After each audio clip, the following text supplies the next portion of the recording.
আমার দিদি কই কই না তো শেষ করে দেব কই আমার দিদি কই কদম দাদা আপনি সরেন সরুন না আমারে আগে কই আমার দিদি লাই কই শেষ করে দেব সরেন কদম দাদা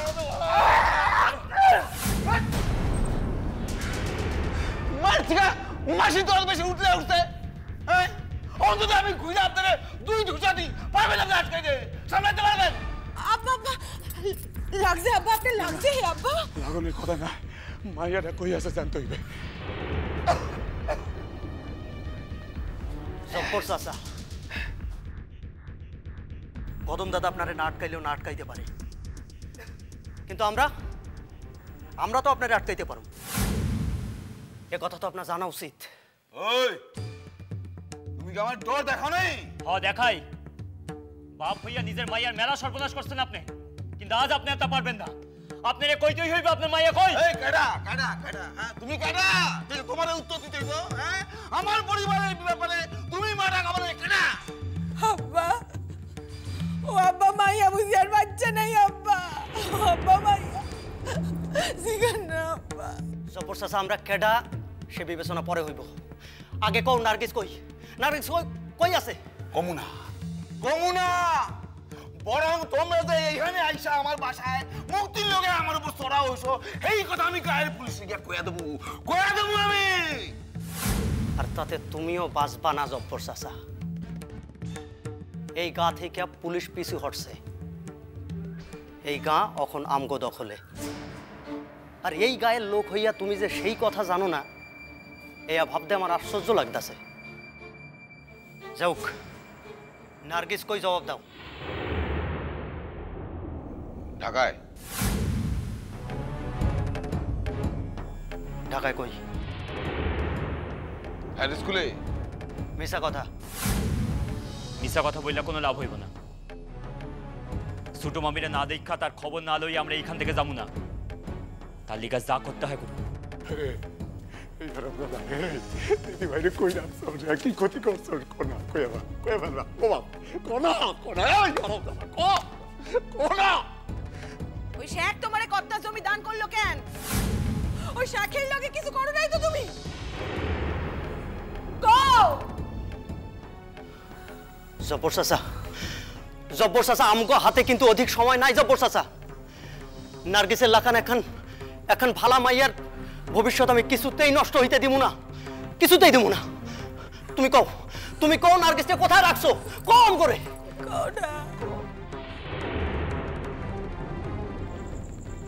আমি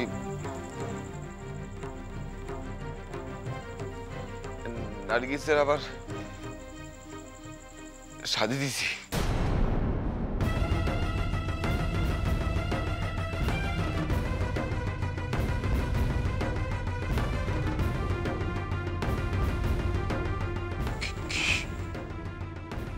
নিশ্চয় শেখের লাগে তাই না নিজের হাতে অমন মাইয়াটারে তুই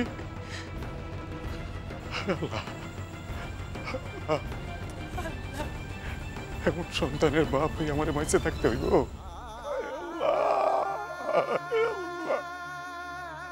কেন মায়ের চরিত্রে বদনাম গুজবো মাইয়া একজন ধনমান লোকের বিবি হইব এতে তোমরা খুশি হও না মাইয়া মানুষের জীবনে এর থেকে বড় সুখ আর কি হইতে পারে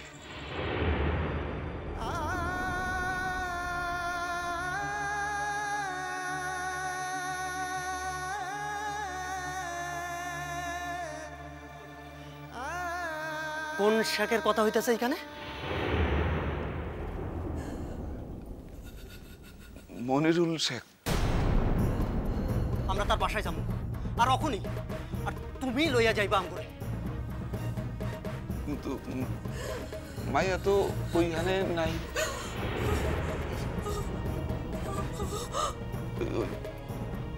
হ্যাঁ বাগান বাড়িতে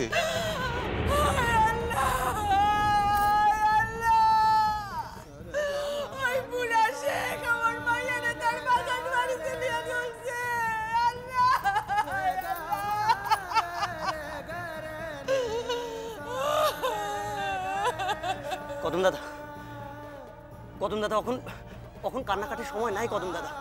এখন যত তাড়াতাড়ি সম্ভব আমগরে ওই মনিরুল শেখের বাসায় গিয়ে উপস্থিত হইতে হইব। আর আপনারা সকলে যাইবেন আমগুলোকে। চলেন কদম দাদা, চলেন। ওঠেন কদম দাদা, ওঠেন কদম দাদা।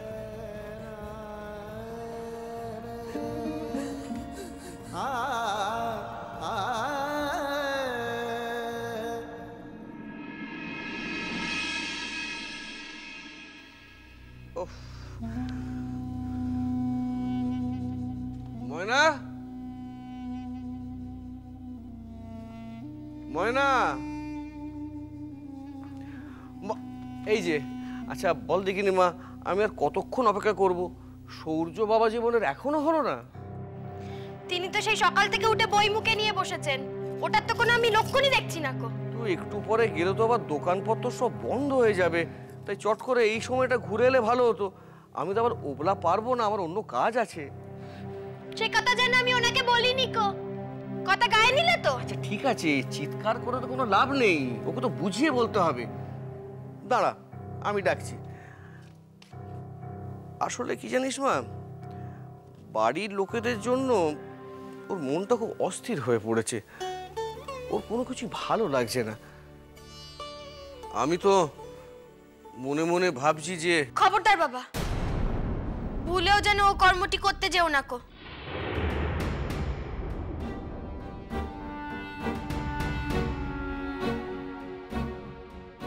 তুমি বলো বাবা, তুমি তো আর তাদের ভালো করার কম চেষ্টা করনি কো, কিন্তু তারা তোমার কোনো কথা মেনেছে? কোনো কথা মানেনি কো। আচ্ছা তুমি কি ভাবছো বলো তো বাবা, তাদের ছেলের কথা তাদেরকে বলে দিলে তারা তাকে মানুষ হওয়ার সুযোগ দেবে পড়াশোনা করে? দেবে না কো, ঘাড়ে জোয়াল দিয়ে বলবে যাও আগে 2 পয়সা রোজগার করে আনো। কি কি বলো, বলবে কিনা বলো দেখি? তা বলবে। ওদের এখন যে অবস্থা, আগে তো খেয়ে পরে বাঁচবে, তারপর তো লেখাপড়ার কথা ভাববে। দেখো বাবা, তোমার জামাই যদি ওখানে নাও যায়, তাহলেও তারা যেমন করে হোক গায়ে গত্তরে খেটে পেটের ভাত ঠিকই জোগাড় করে নেবে। তাহলে শুধু শুধু নিজের মেয়ের ভবিষ্যৎটা কেন নষ্ট করবে বলো বাবা?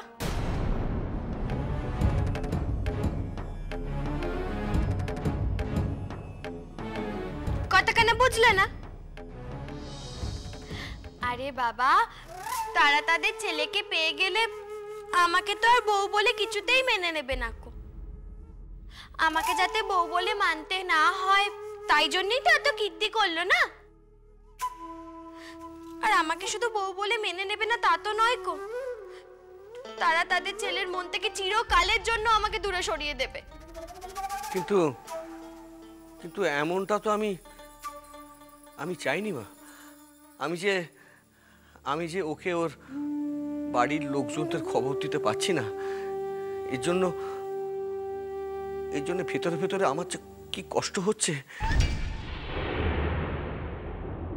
বাবা বাবা, এই জন্যই না মা তোমাকে বলে যে এই জীবনে তোমার আর বুদ্ধি শুদ্ধি হলো না কো। আচ্ছা তুমি এই কথাটা তো একবারও ভাবছো না কো যে তুমি একখানে পরের ছেলের ভবিষ্যৎ বানিয়ে দিচ্ছ? কি বানিয়ে দিচ্ছ না ভবিষ্যৎ খানা? আরে বাবা, এই যে তুমি তাকে এত ভালো করে লেখাপড়া করাচ্ছ, তার এত যত্ন আত্তি করছো, কোথায় পেতো বলো তো এসব? কোথায় পেতো? আখেরে তো তুমি তাদের উপকারী করছো। আচ্ছা তারা কি পারতো তাকে এইভাবে লেখাপড়া করাতে, তার এইভাবে যত্ন আত্তি করতে? পারতো না কো। তুমি তো তাদের হয়েই কাজকানা করে দিচ্ছ। কি করছো না কো? হ্যাঁ, সেদিক দিয়ে ভাবলে অবশ্য। তাছাড়া বাবা, তুমি তো আগে নিজের মেয়ের ভালো দেখবে তাই না? নিজের নাক কেটে পরের যাত্রাভঙ্গ তো আর করতে যাবে না কো। এই কথাও তো ঠিক। হ্যাঁ তাই তো বলছি বাবা, তুমি মন থেকে এসব কথা ঝেড়ে ফেলো তো। সবসময় একটা জিনিস মাথায় রাখবে বাবা, যে তুমি চৌধুরী বাড়ির একখানা বড় উপকার করছো, তাহলেই দেখবে আর তোমার মন কানা ভারী হবে না কো। তাই তো। তা আমার সেই একরত্তি মেয়ের এত বুদ্ধি হলো কবে থেকে? বুদ্ধি করে তো চলতেই হবে বাবা, তা না হলে কি আর ওই নিয়ে সংসার করতে পারতুম বলো?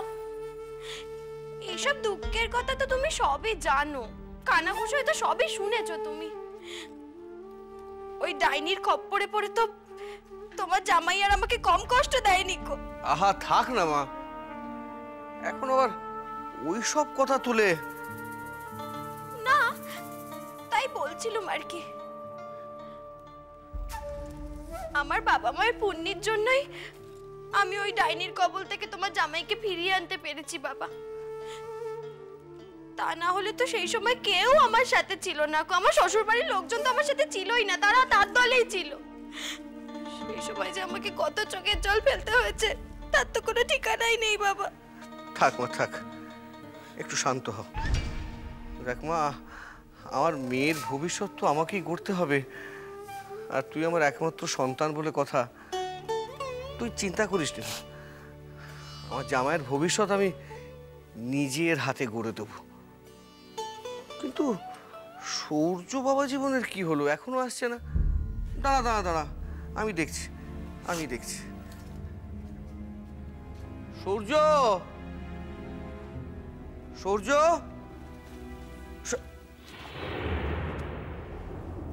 আগে কোন কি ব্যাপার, তুমি এখনো তৈরি হওনি? তোমায় যে কালকে বললুম তোমায় নিয়ে আজকে জামা কাপড় কিনতে যাব।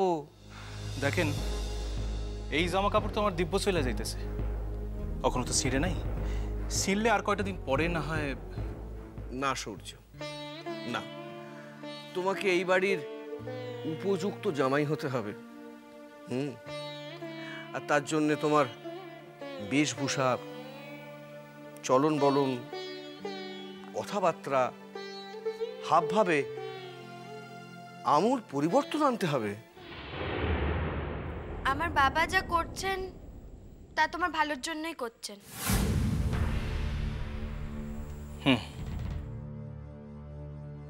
আপনি আমার এই পুরাই একখান নূতন মানুষ বানাইতে চাইতেছেন, আমি বুঝতে পারতেছি। তাই যে মানুষ খানরে দেখা আপনি আপনার মাইয়ারে দিছিলেন, সেই মানুষ খান যদি পুরাই পাল্টাইয়া যায়, তাহলে আপনি তারা চিনতে পারবেন তো?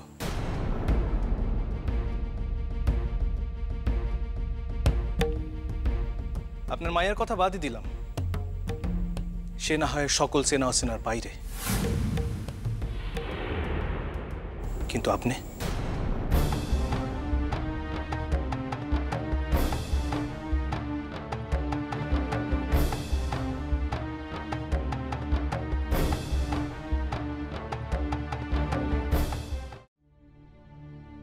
ঠাকুরপো, কোন বৌদি? আজ থেকে কোথায় যাচ্ছ না যাচ্ছ বাড়িতে সব বলে যাবে। যেখানে সেখানে কামের খোঁজে যাইতে হইব না। এইটা কি কথা কোন আপনারা বৌদি? একদিন একটা বিপদ ঘটছে দেখে কি রোজ রোজই বিপদ ঘটুক না ঘটুক বাসা কয়া যাইতে হইব। আমরা চিন্তা কইরা শূন্য হাত রাইতে পারো না। আরে আমি কি জানি কোথায় যাবো না যাবো? রোজ রোজ তো এক জায়গায় যাই না, এক একদিন এক এক জায়গায় যাইতে হয়। সেই তো নিষেধ করতেছি, অন্ত্য প্রয়োজনে এটা আমার লগে ডাক্তারিতে সাহায্য করবা। দাদা, আপনি যা কাম করেন তাতে দুইজন মানুষের দরকার হয় না দাদা। সারা কাইল আপনাকে একটা কথা কইছিলাম না, আমি কলকাতার বুকের উপর সইরা বসতে চাই। হ্যাঁ করতে গেলে তো ঘরে বসে থাকলে চলবো না। এই তো সকালে গেছিলাম, একজনের লোকের কথা হইলো, আমাকে বস্তিরই একজন, তিনি একখান কামের খবর দিলেন। কি কাম? আছে, সে আছে।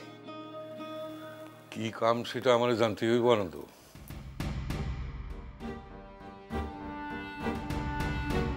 দাদা, আপনি শুনলে আবার আপনার ভালো লাগবে না। কেন? আমার ভাই এমন কাম কেন করবো যা সে আমারই কইতে পারতেছে না? তুই যখন বুঝতেই পারতেছ যে কামটা তোমার উপযুক্ত না, তুই যাইতেছো কেন তার লিগা? দাদা, আমাকে এখন বাছাবাছি করানোর সময় আছে? আজ খাইয়া কাইল কি খামু তা যখন ঠিক নাই, তখন কাজটা কি ঠাকুরপো? এখন দোকানে খাতা লেখার কাজ।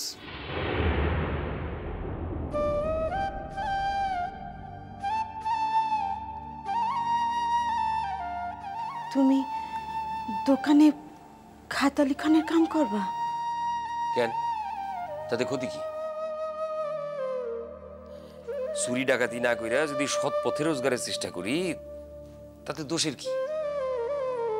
তাছাড়া ছোট থেকে একদিন মানুষ বড় হয়, কোনো কামই ছোট না। দাদা তো চিরকাল আমাকে সেই শিক্ষাই দিছেন। কি এর দোকান? জামা কাপড়ের দোকান। তাইলে তোমার এতদিনের সব শিক্ষা দীক্ষার সব মেধা শেষটায় জামা কাপড়ের দোকানের খাতা লেখার কামে ঠেকলো।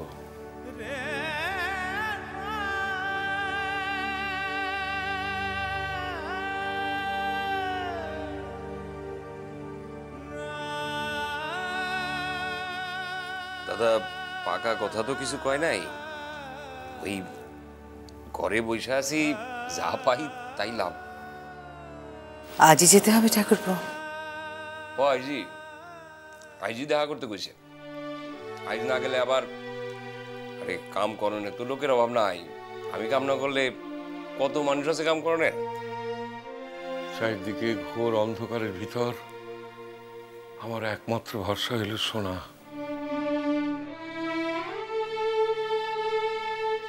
আমার নিশ্চিত বিশ্বাস সে আইলে সব ঠিক হয়ে যাইব, আমরা আবার মাথা তুলে দাঁড়াইতে পারব। ছোট একখানা কথা বলেছে, সেটা ঠিকও বটে। কি কথা বৌমা? দাদা, সোনা যদি আমগো ঠিকানা না জানে তাহলে আমগো লগে দেখা করব কি কইরা? আমার বৌদি যে প্রকৃতির মানুষ, তাতে সোনা ফিরে এলেই যে উনি সোনাকে আমাদের ঠিকানাটা বলবেন, আমার সে বিশ্বাস নেই।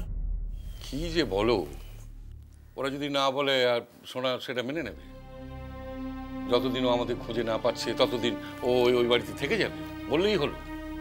আর আমরা একসঙ্গে এসছি, ওরা যে এখন বলে যে না আমরা জানি না, বললেই সোনা মানবে? হয়? এখন শেষ দিন ওরা যা করলো, ওদের ওই ঢাক ঢাক গুড়গুড় কিন্তু আমাদের দুজনের একদম পছন্দ হয়নি। আপনারা কি ভাবতেছেন বৌদি, যে সোনা মগু বাসায় এসে পড়ছে কিন্তু কখনো আমাকে এখানে আসতেছে না? সব তো সব হাসির কথা। ঠাকুরপো, আমার বৌদি যে ধরনের মানুষ, তাতে যদি ওরা মা আর মেয়ে প্ল্যান করে ঠিকানাটা সোনাকে না দেয়, ও আসবে কি করে বলো তো? এখন কথা আপনারা ভুলে যেতেছেন বৌদি, ওই বাড়িতে শুধু ময়না আর ময়নার মায় বাস করে না, ওই বাড়িতে তো আপনার দাদাও বাস করেন। তিনি আমাকে ঠিকানা না দিয়া কিছুদিন থাকতে পারবেন না। থাক থাক ঠাকুরপো, সেই দাদাও যে শেষ পর্যন্ত আমাদের কতখানি ভুল বুঝলেন তাও তো দেখলাম। দেখো, উনি কিন্তু একজন সজ্জন ব্যক্তি, কোনো কারণে হয়তো প্রভাবিত হয়েছিলেন ঠিকই, কিংবা ওনাকে হয়তো ভুল বুঝতে বাধ্য করা হয়েছিল, কিন্তু তাই বলে আমাদের ছেলে ওনার বাড়িতে এসে উঠলে উনি তাকে আমাদের ঠিকানা দেবেন না, এটা আমার ঠিক মনে হয় না। তাহলে মানুষকে বিশ্বাস করব কি করে? দাদা, আমরা সকলে এই কথাগুলি কইতাছি আমার পোলাখান বাইসে আছে ভাইবা। যুদ্ধে যে সকলেই বাইসে থাকে তা তো না দাদা। যদি আমার পোলাখান না বাইসে থাকে,